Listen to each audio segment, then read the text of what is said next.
Carmen knew she wasn't awake. Carmen knew she was terrified.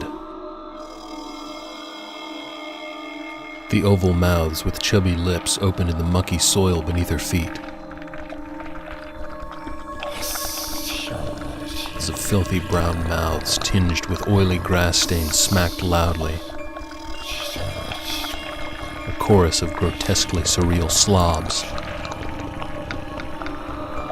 One of the mouths blew a snotty yellow bubble that expanded to a height reaching taller than Carmen.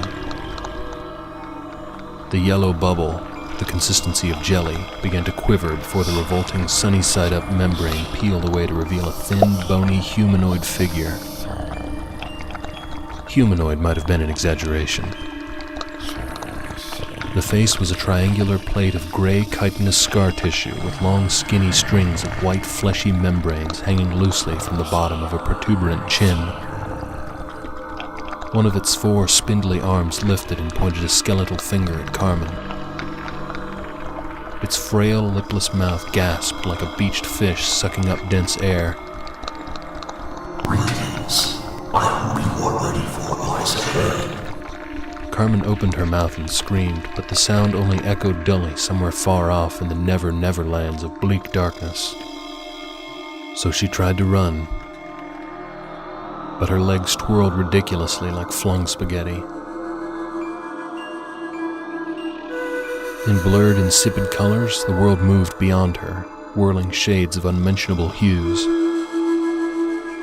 world can be an amazing place if you're slightly strange. She never moved away from the aberrant being. The world can be an amazing place if you're slightly strange. The gibbering creature rode with her on her journey through the endless twisting of shadows and spectrum of darkness. The being raised all 4 hands to point at the sky. The world can be an amazing place if you're slightly strange. Hundreds of stars swirled in the darkness of the rounded, glossy, domed night. Bright, shining billiard balls scattering across the black velvet. The world can be an amazing place if you're slightly strange. Dizziness washed over her. The creature turned and dove into a black pool. The stars went black. Carmen began falling into cool ebony.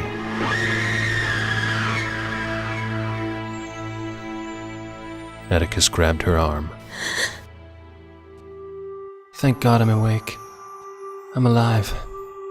I'm never, ever going to sleep again. It's quite all right now. Sharp teeth gleaming behind his curled, charred lips.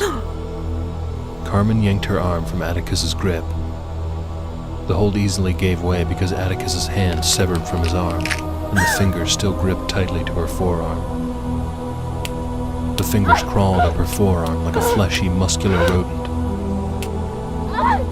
From Atticus's stump dribbled marble-sized blood drops that splattered and peppered the cabin's floor.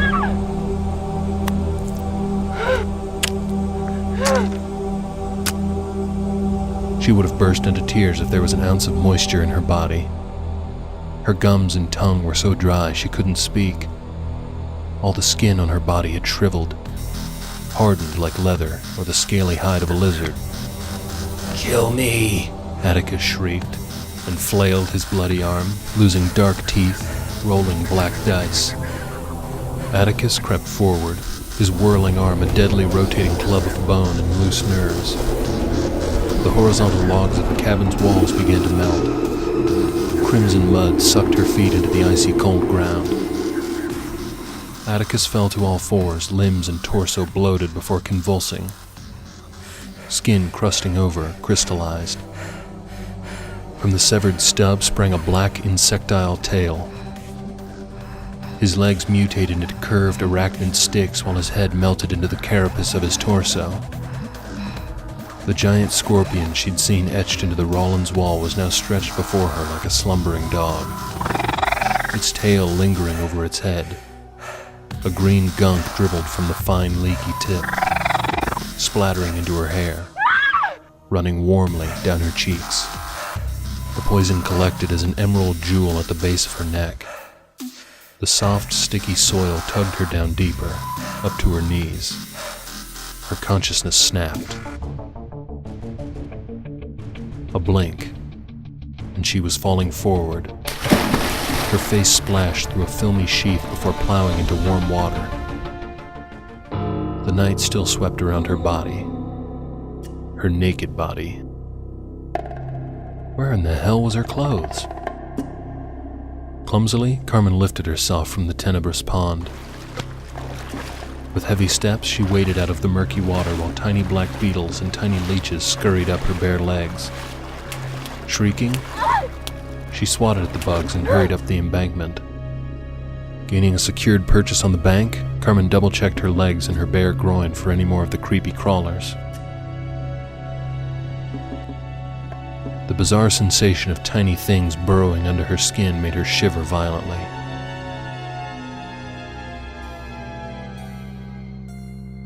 Above the shadowy, obscured canopy seeped cyan light from the gibbous moon.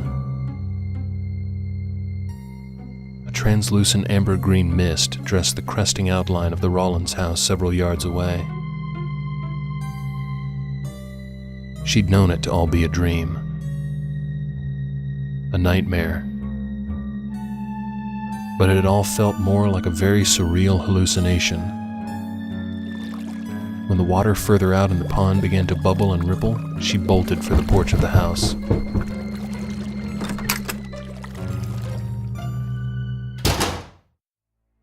Her cold arms wrapped around her midsection, body trembling with a feverish chill. Carmen turned to the side, face pressed against the warm wood. Please, help me. Somewhere, outside, in the near distance, she distinctly heard splashing. Large, plodding footsteps through soupy waters.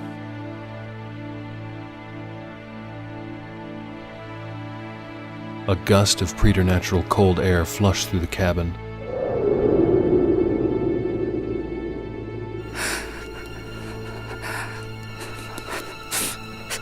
Snatching the door handle, she planned to run and never look back.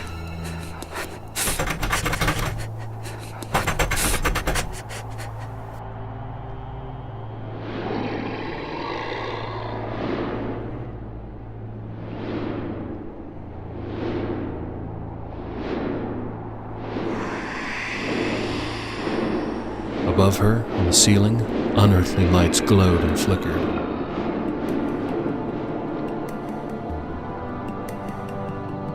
The outline of a creature on the ceiling expanded, swelling, ballooning, taking on a colorful shape. Shades of green, yellow, red, blue, and white. Atticus! Slimy, pink, and meaty tentacles draped down from the ceiling, dragged along the floor, hooking at the tips to form curious serpentines. More of the tendrils spilled from above until the room was obscured by a jungle of writhing, wormy appendages. 3 of the tendrils crawled toward her, stopped a few feet away. Tiny lips split open at the tip. Thin reptilian tongues darted in and out of the mouths. Stroll through you'll head filthy back Hotrulu, Joseph. I don't understand. Carmen placed her back against the door and slumped to the ground. I don't understand. One of the tendrils shot forward and attached to her forehead. Then it was inside her head, worming around her brain like a squirming maggot in the bowels of a bloated corpse. The sounds of the words swelled in her skull. Behold, kneel to Star Keeper Joseph. Carmen wrapped both her hands around the thick, cold tentacle and dug her nails into the squishy meat. Her fingers sank easily into the tender coldness, only to realize too late that her hands were stuck inside. Behold, kneel to the Star Keeper Joseph Rawlins. Joseph Rawlins is dead, and he's been dead for a fucking long time. The tentacle allowed her hands to be freed. Carmen planted them by her side, not daring to touch the appendage again. From the spot on her forehead where the tendril was attached, a greasy, wet droplet oozed. The oil rolled down her cheek like a slug. Star Keepers never perish, for they are eternal through infinite aeons, even when infinite stars die. Star Keepers never perish, only slumber. All at once, the tendrils recoiled and retracted into the ceiling. The glowing lights faded.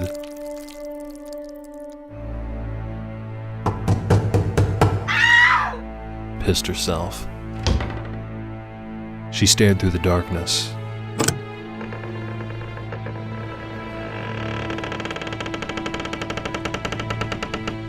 Madame Carmen! She ran, barreling into his open arms. Atticus stumbled backward out of the cabin, pulling her with him. With her face between his hands, he forced her gaze up at him. Miss Carmen? The hot Texas air began to warm her body. Moisture returned to her mouth, to her gums and tongue. I want to leave. Atticus tore off his tunic, leaving himself in a form-fitting beige undershirt. He slipped the tunic over Carmen's head and arms. The garment reached just below her ass, barely covering her nudity. But she didn't give a shit. She just wanted to leave. Now. Tall and lanky shadows floated all around them. A sharp barbed stick pierced into her bare soul. She sucked in a painful breath, palming her chest. Are you all right, Miss Carmen? I just got seriously brain-fucked back in that goddamn house. And what the fuck happened to my clothes? Slow down. Tell me what happened. It suction-cupped my fucking head. It fucking spoke to me. The goddamn thing raped my brain. Who? What thing? The thing from the ceiling. That ignonid thing. Shit came down from the ceiling like a forest of squirming snakes. What did it say? It was asking about Joseph Rawlins and something about a star keeper that never perishes, only slumbers. Carmen and everybody else who lived in Buckeye and the surrounding towns, Runwich and Sawgore, they all knew the story of Joseph Rawlins and his wacky cult ministries of Ignonid. Bunch of weirdos who met at Joseph's house and worshipped an unearthly entity while conducting freaky rituals. Rumors floated about child and goat sacrifices, bloodletting, and orgies.